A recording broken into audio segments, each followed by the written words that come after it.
You're welcome to the continuation of our series on writing successful fundraising proposal letters, and we've had the opportunity to do quite a bit, and it's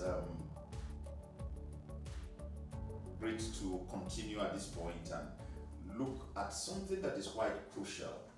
What actually leads or encourages your potential fund provider to action is actually the emotions you are able to evoke in them. We need to be very clear about this, because in the real sense of it, the private individuals constitute 81% of your possible funders.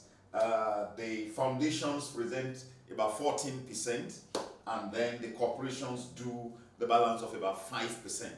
So we need to understand at this point that being able to evoke emotions in the hearts or in the minds of the potential fund providers becomes very, very crucial in whatever you do, in ventilating your needs, your aspirations, as an intervening organization to bring about, the amelioration of either living conditions or whatever socioeconomic activities you want to undertake in the non-profit sector. You need to understand that to be able to do this sufficiently, you must be able to evoke sufficient emotions in the hearts of your potential fund providers. Because emotions play a central role in the way we evaluate options and make decisions. Most real-life judgments cannot be based entirely upon logic and reason, because the information we have is usually incomplete, ambiguous, and sometimes biased. So, we can say actually that emotions shape our behavior, and some gain what we desire and avoid what we fear. So again, what actually shapes our behaviors are what you will call sometimes our emotions.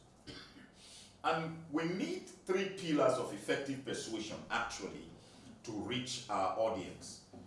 Having talked about the place of emotions, we need to understand that in doing effective persuasion, we need 3 essential pillars. And the first, of course, is the pillar of the logos, which includes the logic, the facts, the statistics that are used to support the case. And what that means essentially are the exact issues that surround the particular population that your non-profit is interested in working with. And then the ethos is the credibility, the authority, and the integrity of the source. In being able to make effective persuasion, you must be able to paint your organization as credible and as an organization that has integrity. So even at that, you also as an organization must be able to quote sources that have integrity, sources that have authority, and sources that have credibility. So this must be seen very clearly in your presentations, it must be seen in your letters, it must be seen in your communication to your potential funder, and your organization must also be able to fit into this very particular area of the ethos, where you show yourself as a credible organization and as an organization with integrity. And then, of course, the pathos is the essential aspect of what we mentioned earlier on, talking about emotions encouraging action. So, the pathos are essentially the personal connection and the emotional appeal that your organization is able to make with a potential funder. So, 3 things there. One is the logos, the second is the ethos, and the third is the pathos. These three combined are three pillars of effective persuasion. When these three pillars are present, when the facts are present, when the credibility and the source is also present, and the pathos, you are sure to be able to make an effective and persuasive request for funding from any potential funder that you intend to speak with. So please, we cannot overemphasize this fact, but it is clear that first, your presentation letter must have an effective logos, it must have an effective ethos, and it must have an effective pathos. Based on these three, you are sure to be able to reach the hearts of your potential funder. Now, we're going to look at the use of sensory details and vivid language. And in doing this, we have to understand that it's not what you make your potential funders think, it's what you make them feel. People are powered by emotion and by love, not by reason, rules, rationality, or regulations. That is why you see most of the time loyalty goes to where we consider the wrong places, because people actually are not moved by reason, by rules, rationality, or regulations, or rather they are ruled by emotions. So the emotions and love can be evoked, conveniently when we are able to use the logos, the ethos, and the pathos in good combination. It provides a very strong platform to be able, to put across an emotive appeal which our potential funders will not be able to say no to. In furtherance of using internal representations to create emotional states in our presentations, we should understand that when we invite our audience to visualize, we actually encourage them to feel. And researchers have found out that even something as surprising as imagining doing exercises can actually increase muscle strength. Well, that is what they say. So, the most persuasive words in English language to encourage your audience or your potential funders to feel and to empathize with you, more or less to feel the way you feel or cause them to feel the way your target population feels. These words are, you, free, because, instantly, new. It's quite crucial that these words are used appropriately in our proposal letters. Very quickly, we'll go on to see specific words, that sell. We're doing some words from, the copywriter's handbook here. The novel word that sells is new. It sells every time. When your audience hear that you have a new product or you have a new concept, they want to identify with it very quickly. And the novel word that makes people act like fools, pardon me, is free. Is the word free.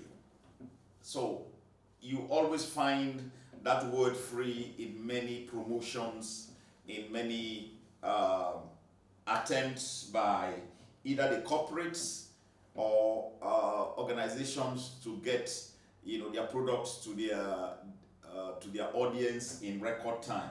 And the surprising word that quietly and senselessly persuades is because.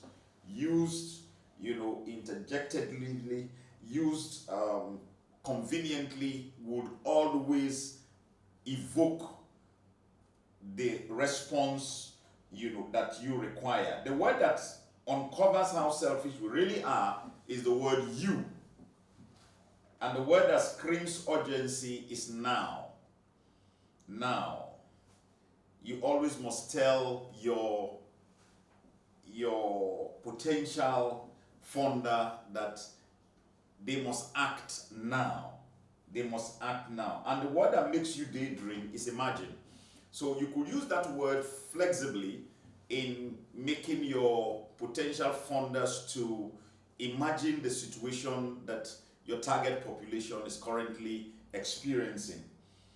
And the persuasive word that triggers prestige, of course, is limited. Limited edition and the rest of it. And when you let them know that, there's a limited opportunity to assist, it evokes some level of prestige. And the instant conversion booster is the word instantly. Instantly. When used appropriately, always goes a long way to always bring about a conversion to your ideals and assist you to more or less accomplish or achieve your strategic objectives. The most persuasive word is you. It's you. It's you because we like being referred to. We like the attention that people give us. We like, to be the center of our world, so to say. So when you use the word you in referring to your potential funders, referring to your audience of either private individuals or the corporates or foundations for that matter, you are sure to get them to listen to you. So you is the word which, when used appropriately and conveniently, and used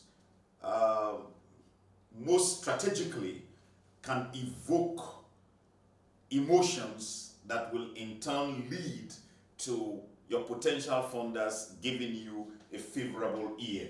So there are 10 words that also convey urgency, and these words are now, need, must, must not, don't miss, latest, hurry, only, today, tomorrow.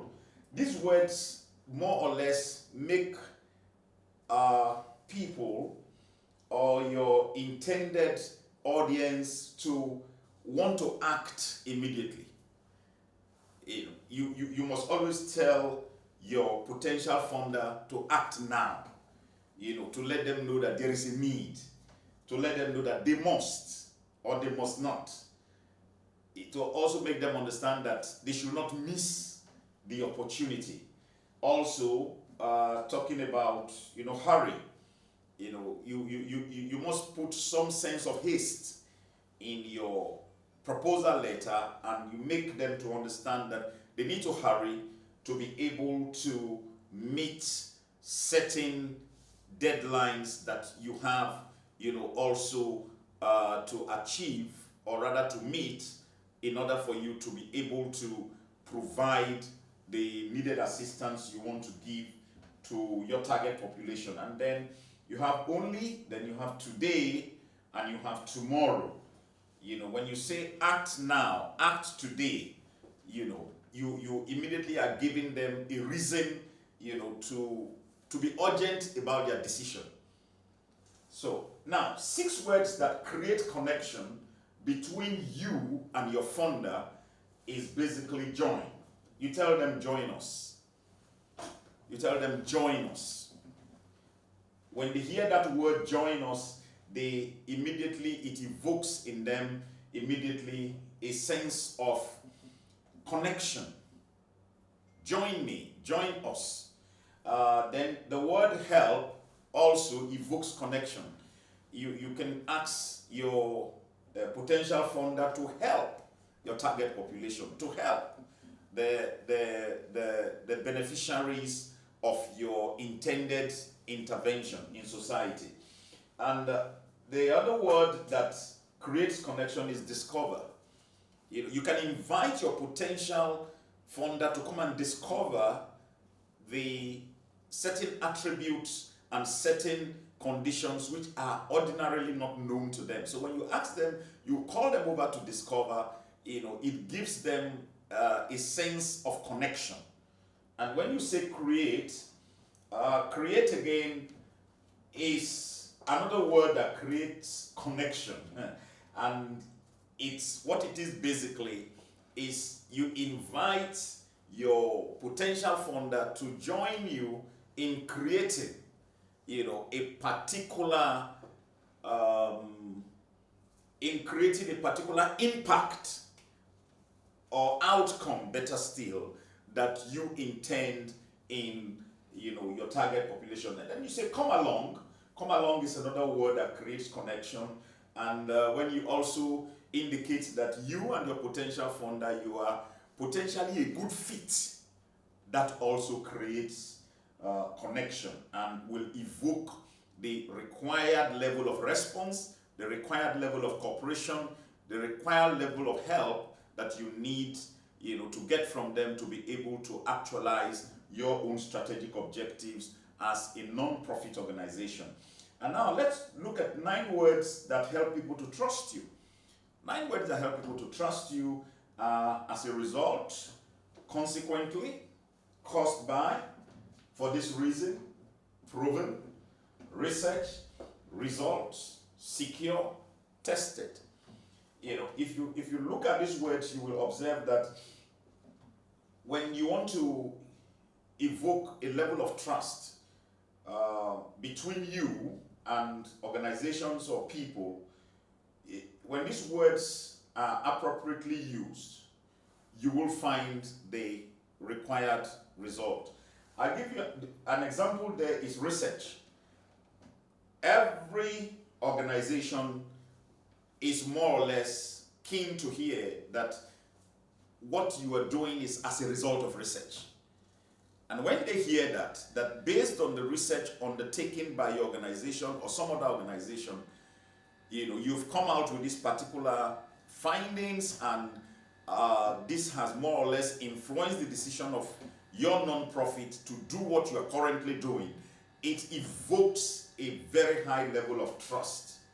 And when you say, as a result of this research, we are doing this, then it keeps you on a level that makes them to understand that, yes, indeed, you know what you are about.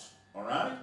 For example, look at the word secure. Secure is another word which encourages trust. For example, when you see payment platforms, when the payment platforms are indicated as secure, immediately you have the assurance that it is a trustworthy platform and is a platform that you can do business with. Okay? And when you see the word tested,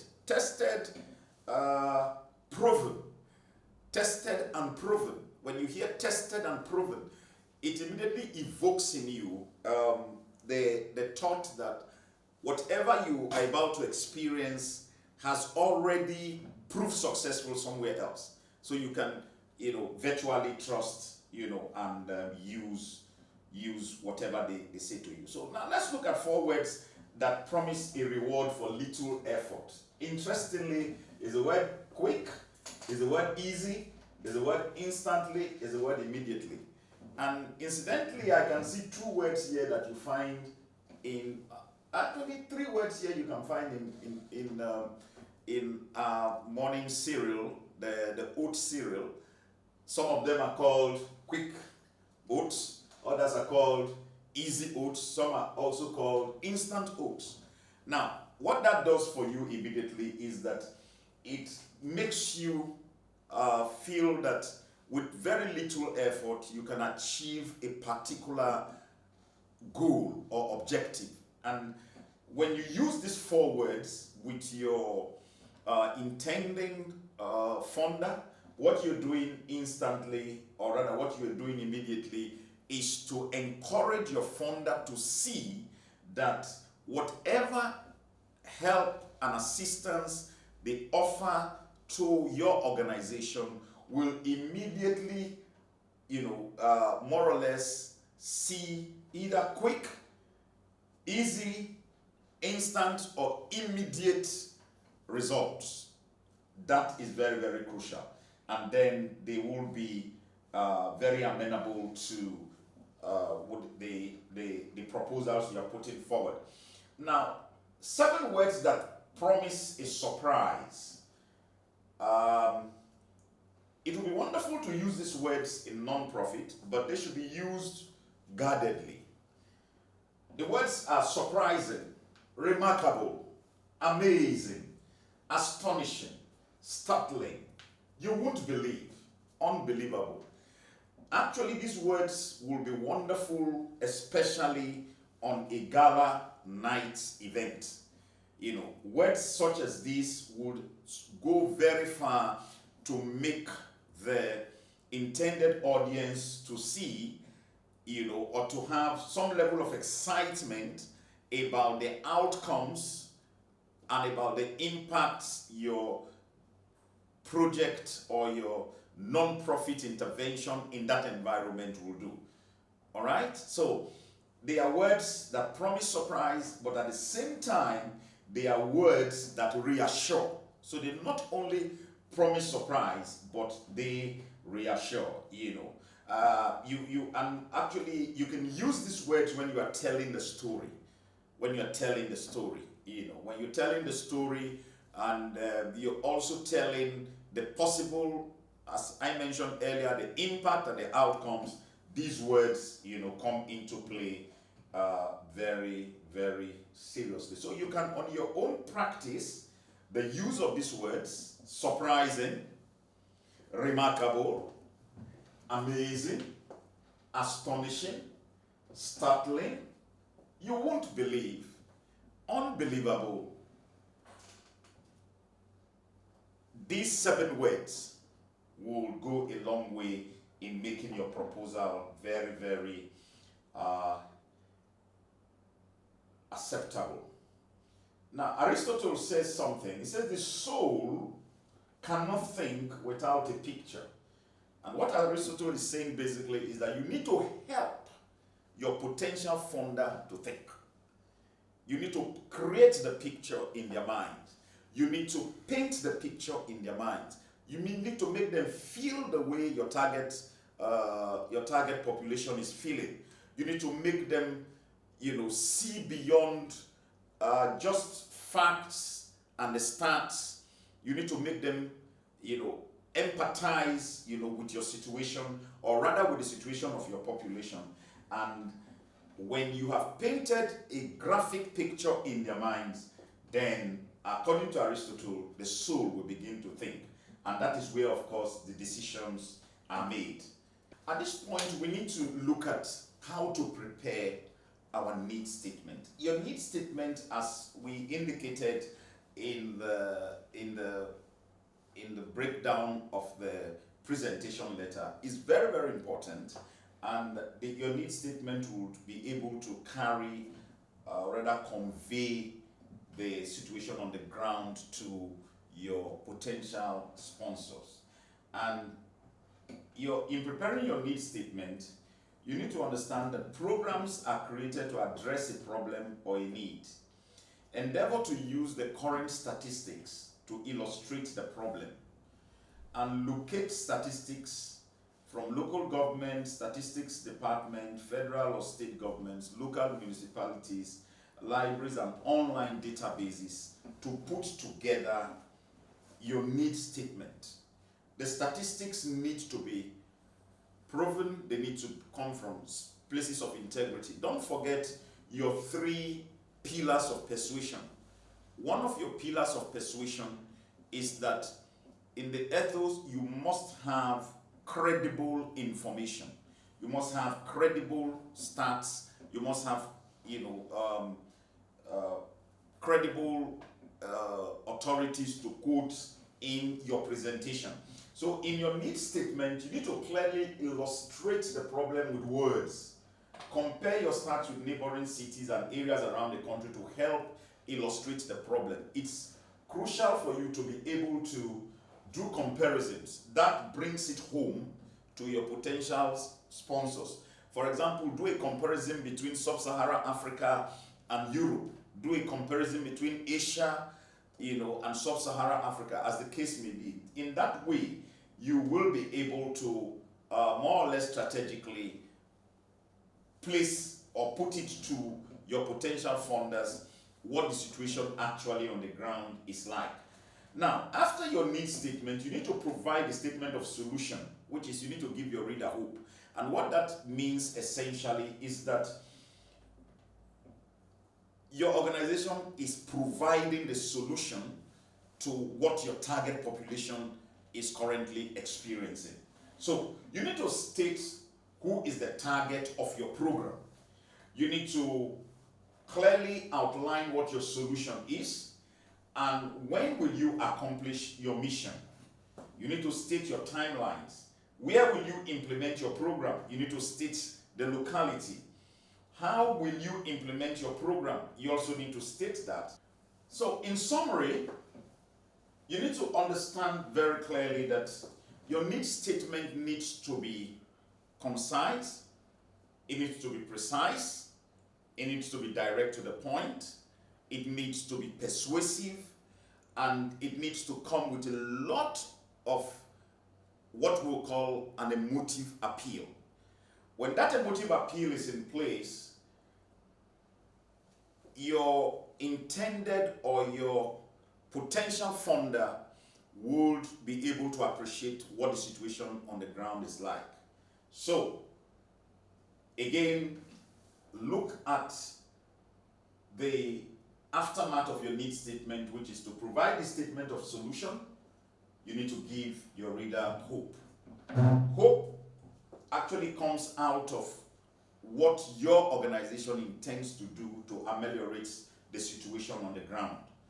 And once your target, the target of your program is well stated and clearly stated, and your solution is also clearly stated, and your timelines are in place, and your locality or your geographical remit is clearly stated, and how you want to go about implementing the program and the reason behind it, which of course is your motivation, the reason which is your motivation. Once all these are in place, you are sure to get good audience from your potential funder. It's been great having you in class again today, and we just look forward to the next in the series of writing successful proposal letters, and I believe that you're going to keep practicing, especially the use of words, and find out how these words can actually assist your organization to present strong and emotive appeals to your potential funders. It is great having you in class, and I hope to see you next time. Thank you.